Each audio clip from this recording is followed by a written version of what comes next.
A new study by Northern Illinois University ranks the states on how easy it is to vote. Oklahoma comes in at 35th, but Arkansas is closer to the bottom at 48th. That means there are only 2 states that the study determined were more difficult to vote in than Arkansas. So let's go to 4029's Robert Suhr with this story. Robert, what else did you find out? Well, Brandon, we found out quite a lot, actually. First of all, this study's been going on for the last several decades, with states moving up and down the list as various factors change and states enact different types of voting laws. Now, as we approach Election Day 2022, in about just under 2 weeks, well, Arkansas finds itself, unfortunately, near the bottom of that list. A recent nonpartisan academic study released by Northern Illinois University places Arkansas 48th out of 50 states in ease of voting, and one of the study's authors says that's for numerous reasons. There's laws that restrict absentee ballot distribution by a third party. There's restrictions on the time and quantity of absentee ballots that can be returned. Laws restricting who can return the ballot.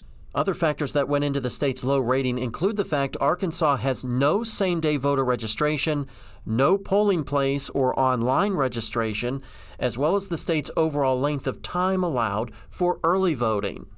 And Arkansas is not alone. All these states highlighted have passed or enacted some sort of restrictive voting laws since 2020. While Arkansas is third from the bottom, it's a different world for states near the top of the list like Oregon and Vermont, which recently went to all-mail voting. They're a registered voter. The ballot comes in the mail. They fill it out at the kitchen table, put it in the a stamped envelope, sign the outside of the envelope because it's their signature that's going to be their ID, and then drop it off in the mailbox or a secure ballot drop box. Many states argue they make it easier to vote to increase voter turnout, but Schroffnagel adds there's no proof that higher voter turnout benefits one party or another. The fallacy here is that, I've been studying elections for most of my life. I'm in my 60s now. You could look at one state in one election year and you could say, well, voter turnout went up and the Democrat won in Georgia in 2020.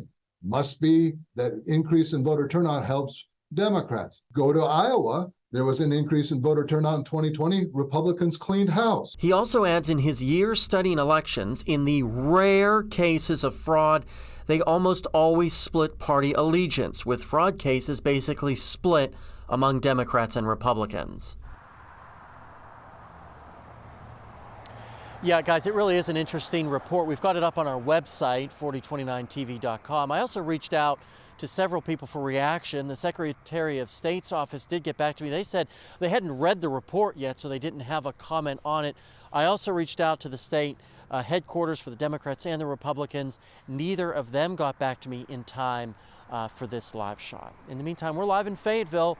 Robert Suhr, 4029 News. All right, Robert, thank you for that report. And of